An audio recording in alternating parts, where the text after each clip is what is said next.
الحمد لله وكفى وسلام على عباده الذين اصطفى اما بعد فاعوذ بالله من الشیطان الرجیم بسم اللہ الرحمن الرحیم۔ ہمارا آج کا سبق سورہ بقرہ کے رکوع نمبر 19 اور دوسرے پارے کے رکوع نمبر 3 کے بارے میں ہے۔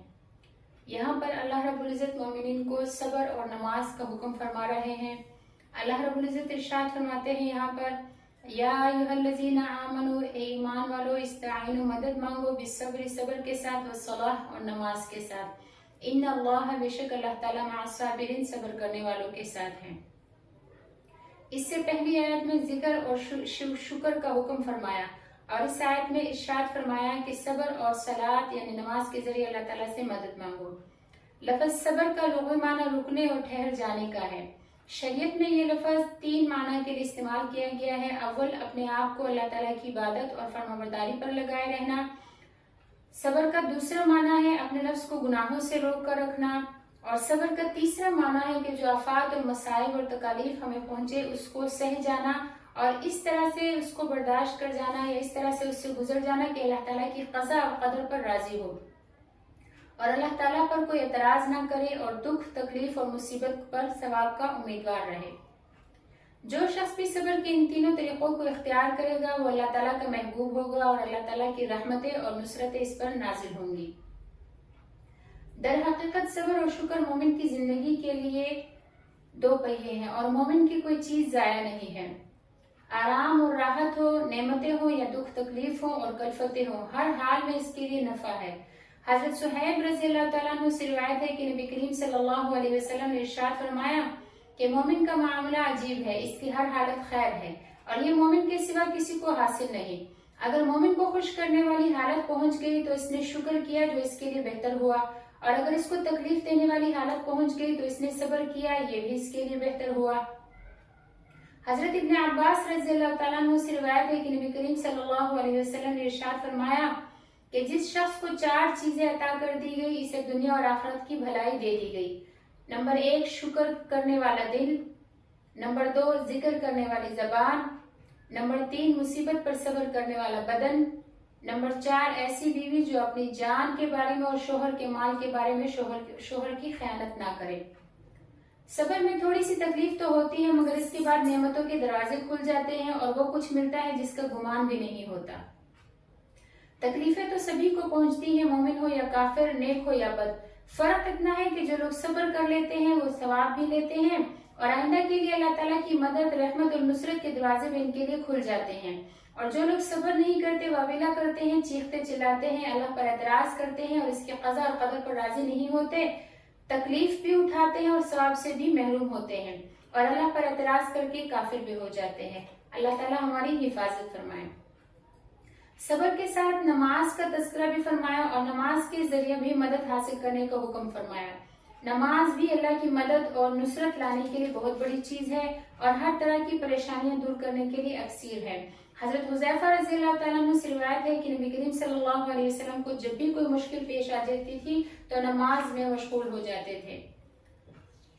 فرض نماز کا تو بہرحال اہتمام ہوتا ہی تھا، لیکن مشکلات سے نکلنے کے لیے اور حاجات پوری کرانے کے لیے نبی کریم صلی اللہ علیہ وسلم خصوصیت کے ساتھ نفل نماز میں مشغول ہو جاتے تھے، جیسے صلاۃ الحاجات، صلاۃ الاستخارہ، صلاۃ التوبہ، صلاۃ الاستسقاء، یہ سب نبی کریم صلی اللہ علیہ وسلم سے مروی ہے۔ پھر آگے اللہ رب العزت ارشاد فرماتے ہیں وَلَا تَقُولُوا، تم نہ کہو، لمن، اس شخص کو، یقتل، جو قتل ہو جائے، فی سبیل اللہ، اللہ کے راستے میں، اموات، مردہ، یعنی جو شخص اللہ کے راستے میں قتل ہو جائے اس کو مردہ نہ کہو، بل احیاء، بلکہ وہ زندہ ہے، ولیکن لا تشعرون، لیکن تم اس کا شعور نہیں رکھتے، تمہیں اس کا ادراک نہیں ہے۔ علامہ واحدی اسباب النزول میں لکھتے ہیں کہ یہ آیت بدر میں شہید ہو جانے والے مسلمانوں کے بارے میں نازل ہوئی، جن میں 8 حضرات انصار میں سے اور 6 حضرات مہاجرین میں سے تھے۔ شہید ہو جانے والوں کے بارے میں بعض لوگوں نے یوں کہا کہ فلاں مر گیا اور دنیا کی لذت اور نعمت اس سے فوت ہو گئی، تو اس پر آیات بالا کا نزول ہوا۔ اللہ کے دین کے پھیلانے اور حق کے آگے بڑھنے میں جو لوگ آڑے آتے ہیں ان سے نبٹنے کے لیے جہاد اور قتال کرنا پڑتا ہے۔ جب جہاد کرتے ہیں تو ضروری نہیں کہ سب کافر ہی مقتول ہوں، اس میں بہت سے مسلمان بھی مقتول ہو جاتے ہیں، ان مقتول مسلمانوں کو شہداء کا معزز خطاب دیا گیا ہے. شہیدوں کے بڑے مرتبے ہیں، ان سے درجات بلند درجات کے وعدے ہیں. ان کی برزخی زندگی بھی دوسروں سے ممتاز ہے. اسی لیے ارشاد فرمایا کہ جو لوگ اللہ کی راہ میں قتل کیے جاتے ہیں ان کے بارے میں یوں نہ کہو کہ وہ مردہ ہے، بلکہ وہ زندہ ہے، لیکن ان پر موت طاری ہوئی ہے اور ان کی برزخی زندگی میں ان کو امتیازی مرتبہ حاصل ہے. تم لوگ ان کی اس حیات کا ادراک نہیں کر سکتے. حیات برزخیہ میں سب سے زیادہ قوی تر حضرات انبیاء کرام علیہ السلام کی حیات ہے. ان کے اجسام کو زمین نہیں کھاتی. حدیث شریف میں ان اللہ حرم علی الارض ان تاکل اجساد الانبیاء کہ اللہ رب العزت نے زمین پر یہ بات حرام کر دی ہے کہ وہ انبیاء کے اجساد مبارکہ کو کھائے. اور انبیاء کی حیات برزخیہ اس قدر ممتاز ہے کہ اس کے بعض آثار احکام دنیا میں بھی بعض امور میں ظاہر ہیں. مثلا ان کی میراث کا تقسیم نہ ہونا اور ازواج مطہرات کے ان کی وفات کے بعد دوسروں سے نکاح جائز نہ ہونا. تو حضرات انبیاء کرام علیہ السلام کی ممتاز اور قوی تر حیات برزخیہ کے بعد شہداء کی حیات کا درجہ ہے، جس کا آیت بالا میں ذکر ہے. حضرت انس رضی اللہ تعالیٰ عنہ سے روایت ہے کہ نبی کریم صلی اللہ علیہ وسلم نے ارشاد فرمایا کہ جو بھی کوئی بندہ وفات پا جاتا ہے اس کے لیے اللہ کے پاس خیر ہو، یعنی عذاب سے نجات اور وہاں کی نعمتوں سے فائدہ ہو رہا ہو، تو اسے یہ خوشی نہیں ہوتی کہ دنیا میں واپس آ جائے. اگرچہ دنیا اور دنیا میں جو کچھ ہے وہ سب اسے مل جائے، لیکن پھر بھی وہ دنیا میں واپس آنے کی جو ہے کوشش نہیں کرتا، واپس آنے کی خواہش نہیں کرتا، سوائے شہید کے کہ شہید کو اس بات کی خوشی ہوتی ہے کہ دنیا میں دوبارہ آ جائے اور پھر اللہ کی راہ میں قتل ہو جائے، کیونکہ وہ وہاں پہنچ کر شہادت کی فضیلت دیکھ لیتا ہے. اس لیے پھر شہید کی بہت بڑی فضیلت ہے جیسے کہ اوپر بیان ہوا، لیکن فی سبیل اللہ قتل ہو جانے سے حقوق العباد معاف نہیں ہوتے. نبی کریم صلی اللہ علیہ وسلم نے ارشاد فرمایا کہ یغفر للشہید کل ذنب الا الدین کہ شہید کا ہر گناہ معاف کر دیا جاتا ہے سوائے قرض کے، کہ قرض جب تک ادا نہ ہو وہ معاف نہیں کیا جاتا. آگے اللہ رب العزت ارشاد فرماتے ہیں وَلَنَبْلُوَنَّكُمْ اور ہم ضرور تم کو آزمائیں گے بِشَيْءٍ مِّنَ الْخَوْفِ خوف میں سے کسی چیز کے ساتھ، وَالْجُوعِ اور کچھ بھوک کے ساتھ، وَنَقْصٍ مِّنَ الْأَمْوَالِ اور کچھ مالوں میں نقصان کے ساتھ، وَالْأَنفُسِ اور جانوں میں نقصان کے ساتھ، وَالثَّمَرَاتِ اور پھلوں میں نقصان کے ساتھ، وَبَشِّرِ الصَّابِرِينَ اور خوشخبری ہے صبر کرنے والوں کے لیے. تو یہ دنیا جو ہے یہ دارالابتلاء اور دارالامتحان ہے. موت اور حیات کی تخلیق ہی ابتلاء اور امتحان کے لیے ہے. جیسے کہ سورہ ملک میں اللہ رب العزت نے ارشاد فرمایا کہ الذی خلق الموت والحیات لیبلوکم ایکم احسن عملا کہ اللہ تعالیٰ وہ ذات ہے کہ جس نے زندگی اور موت کو اس لیے پیدا کیا تھا کہ تمہیں آزمائے کہ تم میں سے کون اچھے اعمال کرتا ہے. تو مذکورہ بالا آیت میں بھی ابتلاء اور امتحان کا ذکر فرمایا اور لام تاکید اور نون ثقیلہ کے ساتھ مؤکد کر کے فرمایا ہے کہ ہم تم کو ضرور جانچ میں امتحان میں ڈالیں گے اور امتحان لیں گے. کبھی خوف ہوگا، کبھی بھوک سے دو چار ہوں گے، کبھی مال کم ہوگا، جانوں میں بھی کمی ہوگی یعنی صحت میں کمی ہوگی، اعزہ اور اقربا اولاد اور احباب فوت ہوں گے، پھلوں میں کمی ہوگی. اس میں تمام امہات المصائب کا تذکرہ آ گیا. دنیا میں دشمنوں کا خوف، قحط سالی، سیلاب، زلزلے، تجارتوں میں نقصان، مکانات کا گر جانا، اموال کا چوری ہو جانا، کہیں دفن کر کے بھول جانا، رکھے ہوئے مالوں کا تلف ہو جانا، کارخانوں کا بند ہو جانا، مشینوں کا خراب ہو جانا، بجلی کا بند ہو جانا، اعزہ اور اقربا اور احباب کی موتیں ہونا، وبائی امراض کا پھیل جانا، باغوں میں پھل کم آنا یا بہت زیادہ پھل آ کر آندھی سے گر جانا، کھیتوں میں کیڑا لگ جانا یا ٹڈی آ جانا وغیرہ وغیرہ، ان سب امور کی طرف اشارہ ہو گیا. مومن بندے صبر سے کام لیتے ہیں، جس طرح کی بھی کوئی مصیبت درپیش ہو اسے اللہ تعالیٰ کی طرف سے سمجھتے ہیں اور اللہ کی قضاء و قدر پر راضی رہتے ہیں اور ثواب کی امید رکھتے ہیں. جو مصیبتیں درپیش ہوتی ہیں وہ گناہوں کے سزا کے طور پر بھی پیش آتی ہیں اور کفارہ سیئات کے لیے یعنی گناہوں کی معافی کے لیے بھی ہوتی ہے، امتحان کے لیے بھی ہوتی ہے اور رفع درجات کے لیے بھی ہوتی ہے. قرآن مجید سے اور احادیث مبارکہ سے جو ہے یہ باتیں واضح طور پر معلوم ہوتی ہے. حضرت ابو موسیٰ اشعری رضی اللہ تعالیٰ عنہ سے روایت ہے کہ نبی کریم صلی اللہ علیہ وسلم نے ارشاد فرمایا کہ جس کسی بندے کو کوئی تھوڑی یا زیادہ تکلیف پہنچتی ہے وہ گناہ کی وجہ سے ہوتی ہے، اور جو اللہ تعالیٰ معاف فرما دیتے ہیں وہ تو بہت زیادہ ہے۔ پھر آپ علیہ السلام نے آیت کریمہ آیت فرمائی وَمَا أَصَابَكُم مِّن مُّصِیبَةٍ کہ جو بھی تم کو مصیبت پہنچتی ہے فَبِمَا كَسَبَتْ أَيْدِيكُمْ وہ تمہارے اپنے اعمال کی وجہ سے ہے، وَيَعْفُو عَن كَثِيرٍ اور یہ تو بھی اللہ تعالیٰ تمہارے بہت سے گناہوں کو معاف کرتے ہیں۔ اسی طرح حضرت ابو ہریرہ رضی اللہ تعالیٰ عنہ سے روایت ہے کہ نبی کریم صلی اللہ علیہ وسلم نے ارشاد فرمایا کہ اللہ تعالیٰ جس کے ساتھ خیر کا ارادہ فرماتے ہیں اسے تکلیف میں مبتلا فرما دیتے ہیں۔ اسی طرح ایک اور حدیث میں ہے کہ نبی کریم صلی اللہ علیہ وسلم نے ارشاد فرمایا کہ بلا شبہ جب بندے کے لیے اللہ تعالیٰ کی طرف سے کوئی درجہ مقرر کر دیا گیا جس درجہ میں وہ اپنے عمل کی وجہ سے نہیں پہنچ سکتا ہو تو اللہ تعالیٰ اس کو جسم یا مال میں یا اولاد میں تکلیفوں کے ساتھ مبتلا فرما دیتے ہیں، پھر اس پر اس کو صبر دیتے ہیں، یہاں تک کہ اسے اسی درجے میں پہنچا دیتے ہیں جو پہلے سے اس کے لیے طے فرما دیا تھا۔ اسی طرح حضرت ابو ہریرہ رضی اللہ تعالیٰ عنہ سے روایت ہے کہ نبی کریم صلی اللہ علیہ وسلم نے ارشاد فرمایا کہ مسلمان کو جو بھی کوئی تکلیف، مرض، فکر، رنج، اذیت، غم جو بھی پہنچ جائے، یہاں تک کہ اگر کانٹا بھی لگ جائے تو اللہ جل شانہ اس کے ذریعے اس کے گناہوں کا کفارہ فرما دیتے ہیں۔ ام الصائب ایک صحابیہ تھی، نبی کریم صلی اللہ علیہ وسلم ان کے پاس تشریف لے گئے تو وہ کپکپا رہی تھی۔ آپ نے فرمایا کیا بات ہے، کیوں کپکپا رہی ہو؟ تو انہوں نے کہا کہ برا ہو اس بخار کا، بخار چڑھ گیا ہے۔ آپ نے فرمایا بخار کو برا نہ کہو کیونکہ وہ بنی آدم کی خطاؤں کو اس طرح ختم کر دیتا ہے جیسے بھٹی لوہے کے میل کچیل کو ختم کر دیتی ہے۔ سبحان اللہ۔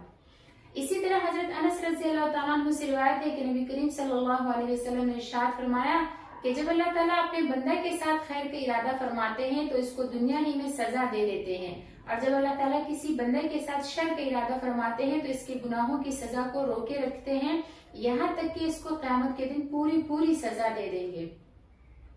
اسی طرح ایک اور حدیث میں حضرت ابو ہریرہ رضی اللہ تعالیٰ عنہ سے روایت ہے کہ نبی کریم صلی اللہ علیہ وسلم نے ارشاد فرمایا کہ مومن مرد اور مومن عورت کو جان، مال اور اولاد میں برابر تکلیف پہنچتی رہتی ہے یہاں تک کہ اللہ تعالیٰ سے اس حال میں ملاقات کرے گا کہ اس کا کوئی گناہ بھی باقی نہ رہا ہوگا۔ اسی طرح مومن بندوں کے لیے تکالیف اور مصائب کوئی گھبرانے اور پریشان ہونے کی چیزیں نہیں ہیں، یہ تو اس کے لیے خیر ہی خیر ہے۔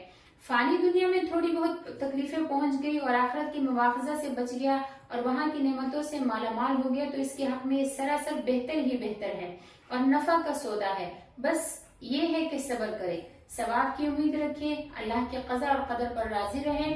اس کا معنی یہ نہیں کہ مصیبت اور تکلیف دور ہونے کی دعا نہ کرے، کیونکہ دعا کرنا بھی سنت ہے، اور ہمیشہ اللہ سے عافیت کا سوال کرے، مصیبت، تکلیف اور مرض کا سوال بھی نہ کرے۔ ہاں، اگر اللہ کی طرف سے مصیبت، تکلیف یا مرض آ جائے تو اس پر صبر کرے۔ پھر آگے جو ہے اللہ رب العزت یہاں پر صابرین کی تعریف فرما رہے ہیں کہ صابرین کون لوگ ہیں، تو اللہ تعالیٰ فرما رہے ہیں الذین صابرین وہ لوگ ہیں اذا اصابتهم مصیبت کہ جب ان کو کوئی تکلیف پہنچتی ہے قالوا تو وہ کہتے ہیں انا للہ کہ بے شک ہم اللہ ہی کے لیے ہیں، وانا الیہ راجعون اور بے شک ہم اللہ ہی کی طرف لوٹ کر جائیں گے۔ تو اللہ رب العزت ارشاد فرماتے ہیں کہ اولئک یہی لوگ ہیں علیہم ان پر صلوات من ربہم ان پر مہربانی ہوگی ان کے رب کی طرف سے، اور رحمہ اور رحمتیں ہوں گی، اولئک اور یہی لوگ ہیں هم المہتدون جو ہدایت پانے والے ہیں۔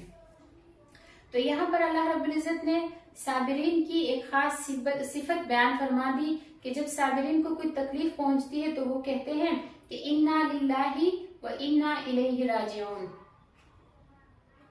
اور در حقیقت یہ کلمہ جو ہے یہ اپنے اندر بہت سے حقائق کو سموئے ہوئے ہے اور اس میں بہت بڑی تسلی ہے۔ اول تو اس میں زبان اور دل سے اس بات کا اقرار ہے کہ ہم اللہ ہی کے لیے ہیں، جب ہم اللہ ہی کے بندے ہیں، اس کی مخلوق ہے، اس کے مملوک ہے، تو ہمیں پوری طرح اپنے خالق اور مالک کے فیصلے پر راضی ہونا ضروری ہے۔ سنن ترمذی میں یہ ہے کہ جب بندہ کا کوئی بچہ فوت ہو جائے تو اللہ تعالیٰ اپنے فرشتوں سے فرماتے ہیں کہ تم نے میرے بندہ کے بچے کو قبض کر لیا، وہ کہتے ہیں کہ ہاں، پھر اللہ تعالیٰ فرماتے ہیں کہ تم نے اس کے دل کے پھل کو قبض کر لیا، تو فرشتے کہتے ہیں کہ جی اللہ، تو اللہ تعالیٰ فرماتے ہیں کہ میرے بندے نے کیا کہا، تو فرشتے عرض کرتے ہیں کہ اللہ اس نے آپ کی تعریف کی اور انا للہ و انا الیہ راجعون پڑھا۔